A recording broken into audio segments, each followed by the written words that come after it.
Today, in this video, we are again talking about playing land, but in this case, a little bit different scenario.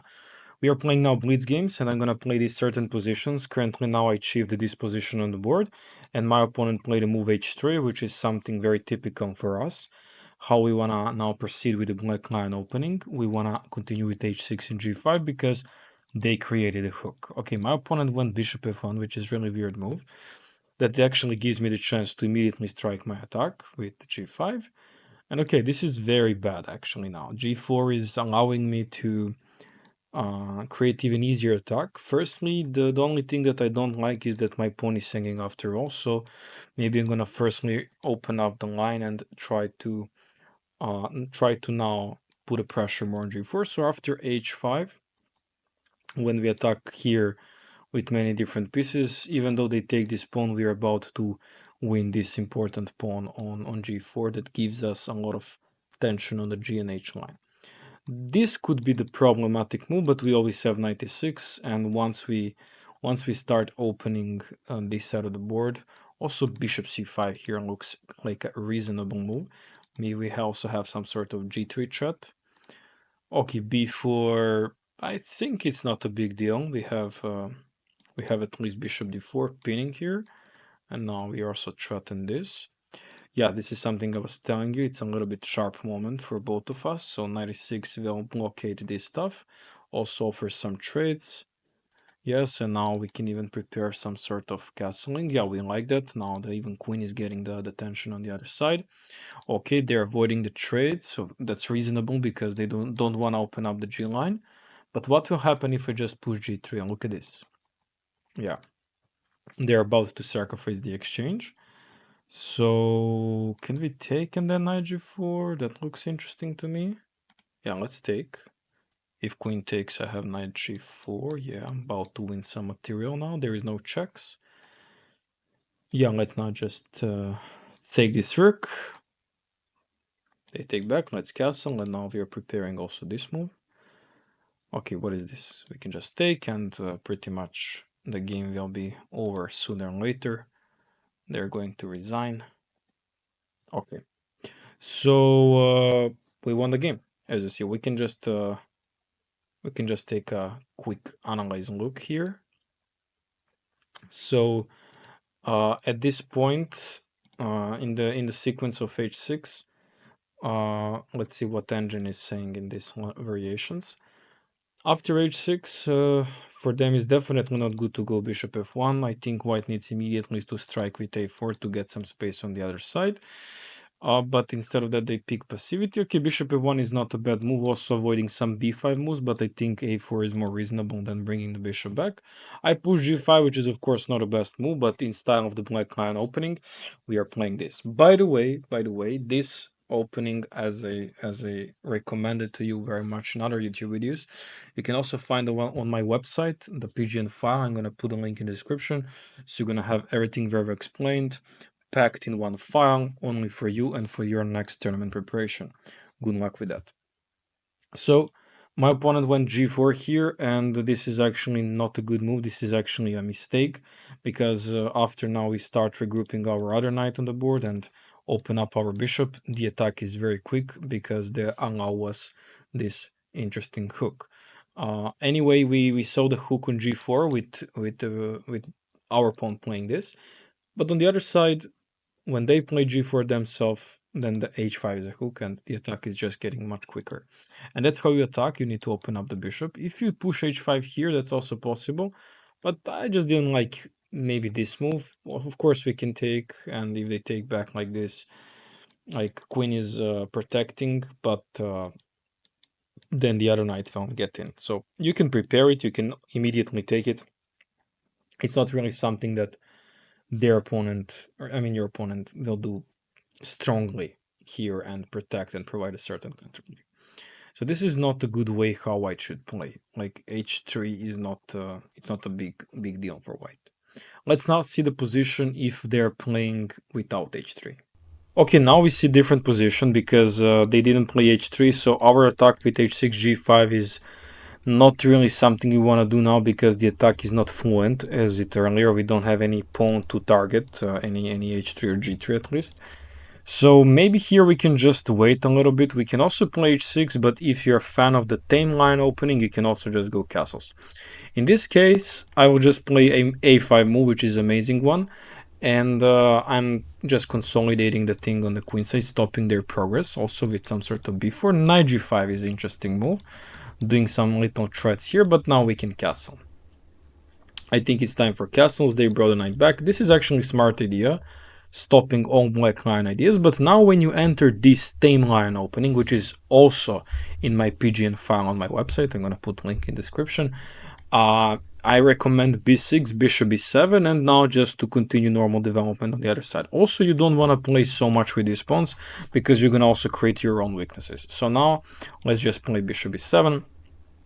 Then we can start putting our pieces, I mean our rooks. At some point, we can create some break. Maybe either with d5 or some take, and then maybe even some like, of course, potentially we can trap the bishop. That would be amazing, but there would some take, and then knight c5 will come. Maybe we can play rook e8, or actually h6 could be smart here because we just wanna shut down the option of knight g5 and target on f7. To be honest, I think this move is quite smart from our opponent. It's trying to create the light square weaknesses, but now we simply ignore and plant our knight on c5.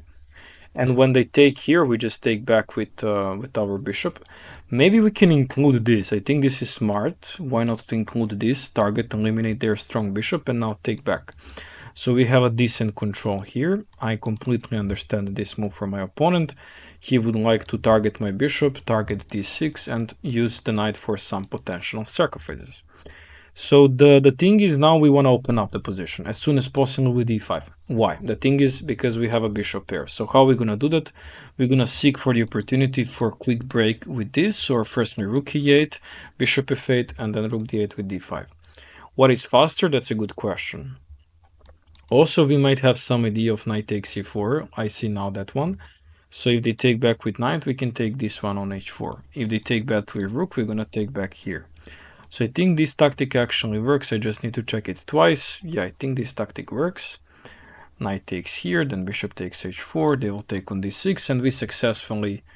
Of course they can't take on d6 because rook d8 will be trapped. I mean, pin the knight and just win the piece.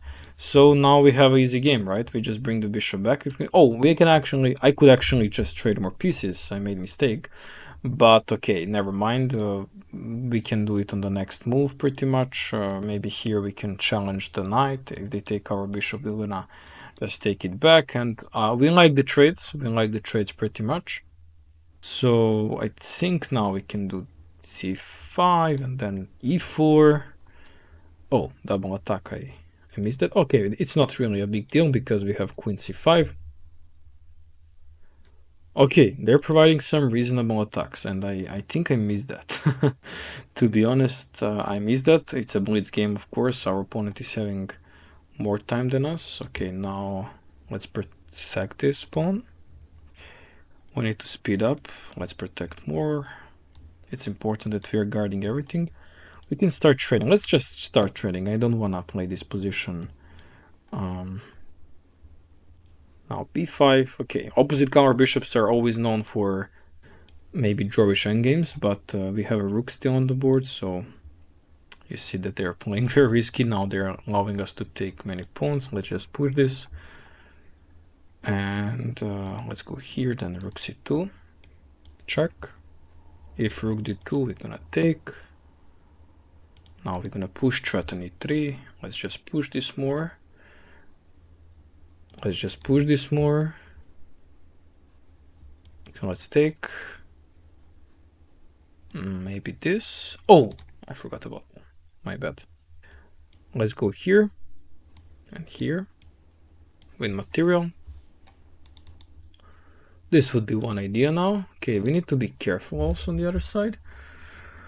Let's just do this and this. This looks quite good for us. And now this and this, and that's over, yeah. They block us for this. But maybe we can play here and here, and now we can simply win the game. Okay, that's now pretty much over, right? And I'll just push the pawn. They want to play until the end. Check. Let's go here and mate them. That's all. Okay. So let's take a look at this game. This is, to be honest, this is a very interesting one also. A4 is a very thematic move. A5 is a great respawn, just to be a little bit waiting. And this is also a clever move, because that provokes you to castle, and now you suddenly can't play the risky line anymore, but this also wastes the time from our opponent. B6 is possible, knight b6 is also possible. I like b6. Queen d2 is not really a big move here. I would prefer any bishop development before that. Bishop b7, bishop b3, h6, and now d5 is okay, allowing knight jump. C takes d5 was also a very possible move. I didn't want to do that because maybe they can take back with bishop or knight, and you know, why too complicate? Let them take on c6 if they want. Here it's a good inclusion. Knight takes b3, c takes b3, and bishop c6. So we have a very nice structure. They have a very bad pawn structure here. We want to push d5 as soon as possible. Knight h4 is sort of a clever move, but just because we have this interesting tactic that appears in black line a lot, whenever they have unprotected piece, always look for sort of tactics and attack on this piece. So that's my like nicely recommendation about that. And here after this move, black is completely winning. As you see from the game, we just won many pawns and we are just doing much better. So when they don't do h3, if you want to provoke them to h3, just try to play as many as waiting moves you can, like a5, h6, you know, b6 and so on. If you want to do the waiting moves, rook b8 maybe, you know. If you really want to push the risky line plan, then you should go for this. Let's now check the other possibilities. Okay, this is another position that arises most probably in your games, very popular when they go f3, and okay, now d5 is closing the center, which is not ideal thing, I think, for white. He needs to keep the tension and the pawn on d4. Just because now they close it, we can prepare slowly c6, queen c7. If they take, we're gonna take back with the b pawn, obviously. Okay, they want to do this, but I'm not sure if that works for them quite well, because then the g5 will be weakness later. So I think now we can just go also c takes d5. We can also prepare it with queen c7 maybe. Yeah, I think we're gonna just take here. C takes d5, they take, let's do a6. Anyway, this is gonna be our plan if they castle long. I'm not really afraid of this move, but I'm gonna play just in case in any sort of protection for my pieces here. I believe they want to jump here, so that's sort of a nice idea for them. How we can stop them doing this? Maybe knight b6, knight b6, queen c7, knight c4. This looks very nice to me. Anyway, improving the position. If they castle long, they're gonna have lifetime problems on the queen side. Okay, queen d3 is a nice move. Preparing some knight f5. So g6 looks also reasonable here. We need to be careful about the move f4. Let's go bishop d7 and rook c8.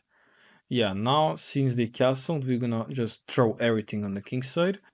Now here comes the move knight c4. If they accept the trades of queens, I will just comfortably enter the endgame, because I believe that endgame for black here is more interesting. C-line pressure, also just the center feels more safe. Even if any breaks happens, I think these pawns will become more soft spot for them. We don't want to castle because we're gonna lose this pawn, but before we castle, we can actually apply this move h5. The only bad thing is where to go with the knight later. So I think I need to move this bishop. And also, let's see where I place my bishop. Maybe I push b5 here also. Looks interesting, like to get more space. Now let's bring the rook back. I think c7 is a nice square for the rook. And then b7 attacking this bishop. And now offering the trade. Why not? Because we don't have space. We should trade pieces. And okay, now our king is coming to the center, also opening the way for our other rook. And this endgame is being sort of a more relaxed thing for us now. Maybe a5 then b4 here looks interesting. Okay, they play b4, and this looks like a nice blockade to our pawn extending more, but the thing is, they completely miss that they create more weaknesses. So we can take, but maybe what is even smarter, yeah, we can just take and now apply the rook pressure from c4 to the b4. That looks interesting to me. Yeah, this pawn is not for free since there is king a3 here, but if we take and then play just knight h5, then this knight comes from around and support the other squares. That's a reasonable protection move. Earlier we couldn't do that because if we take here, they will have king a3 and then both pieces are hanging, the knight and rook. So that's why we firstly need to take here, move the knight, and after king b3, now we think how to apply more pressure. Rook c7 is also a very good move. The idea of that one is to play something like knight f4. If they take here, we take this one with check, and then we take back on f4. Rook a1 seems like a reasonable move that gives activity to the rook.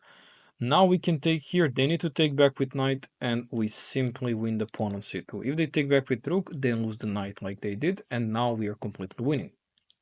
Now we just go for more trades, and our opponent will sooner or later realize that his position is completely lost, since there is no any single counterplay here.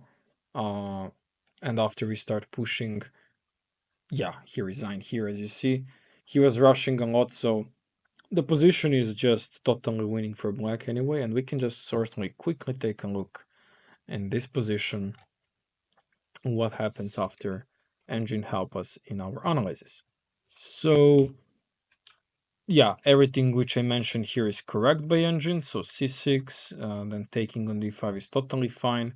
a6 is totally fine. You just want to build up and also open up the line for your rook. Like b5 is not to develop the bishop on b7. b5 is overall to create more targets and just control on the board. And then later queen c7, queen b6, knight c4. Something I similar did in the game, but I couldn't play b5 immediately because I didn't like some move a4 here because they're not in castle still. So I started with h6 just to see what they're gonna do. And okay, maybe now I a little bit underestimate their quick development. So I actually needed b5 before knight b6. That was my mistake, but okay, you see that you can even play this way.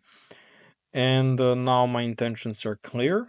So that's why they play queen d3. I played g6 to stop any knight f5. They played h4. I played bishop d7. Then I put my rook on c8, which is totally understandable. Now I'm very fine with the endgame thing if this happens. And as I mentioned, the endgame is always suitable in these structures for the black, because with simplification we just make the relief in space and squeeze the counterplay from white and any sort of danger in the middle. So if we take a look here, if our opponent just don't trade the pieces, let's say if he plays something like bishop g1, which is, I understand that's not something anyone would play here. Why to bring the pieces back this way? They were more, maybe look more for some sort of counterplay like this, but if they do that, like they need to actually watch out for their pawns that are already extended. And when you have exposed structure, any sort of endgame could be risky for you because these pawns are not anymore attackers, these pawns are becoming a weaknesses.